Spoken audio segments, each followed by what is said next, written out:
Hello, my name is Benjamin Hart. I'm an American attorney and the Managing Director of Integrity Legal here in Bangkok, Thailand. As the title of this video suggests, we're discussing the insurance requirements associated with traveling into Thailand. To be clear, as at the time of this video, this analysis does not yet apply. As noted in the title, we're not going to be seeing these changes come into effect until July 1. A big question that was circling around prior to the announcements that Thailand Pass would be eased along with other travel restrictions coming into Thailand, a big question was, well, are they still going to have the insurance requirement? And I started thinking about making this video after reading a recent article from the Bangkok Post, bangkokpost.com. Article is titled, Is Insurance Still Required? Article is titled, More Entry Barriers Lifted. Quoting directly, the Thailand Pass registration and COVID-19 insurance requirements will be lifted for all people arriving in Thailand from July 1. I repeat, the Thailand Pass registration and COVID-19 insurance requirements will be lifted for all people arriving in Thailand from July 1. It's not strictly speaking true. I'll get to that in a moment, but quoting further, the decisions were made at a meeting of the Center for COVID-19 Situation Administration, CCSA, on Friday. Spokesman Tawisin Wisonyutin said,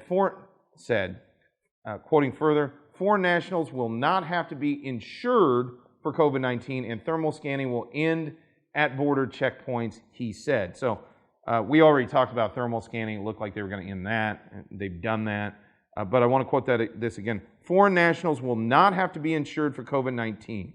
So that's what we're looking at coming in. Now, I want to be clear. This is different insurance than insurance we talk about in the context, for example, of the long-term resident visa, as well as the OA retirement visa. So that's a different type of insurance. We're talking specifically about the so-called COVID insurance, which has basically been a requirement since the gradual unlocking of Thailand, which began, well, about this time 2 years ago, about this time in 2020.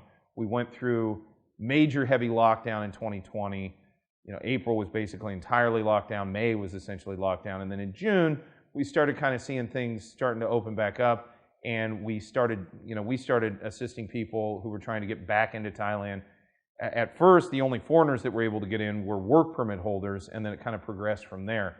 But this insurance requirement has been a key component associated with entry to Thailand, again, since really the inception of the emergency decree, so going back over 2 years ago, going back to the end of March 2020.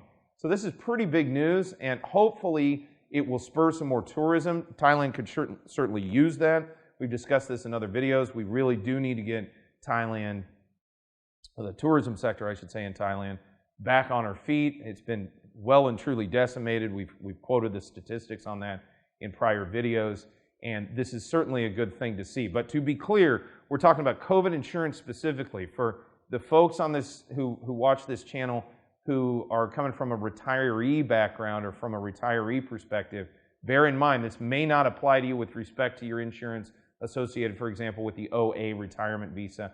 And I will make a video contemporaneously with this one wherein we discuss sort of more of the ramifications associated with retirement visa insurance moving forward here in 2022. But for now, general travelers, just tourists looking to come into Thailand, good news for you folks. We're not looking at a situation where you're going to need to provide insurance just to come into Thailand, just for example, for like 30 days.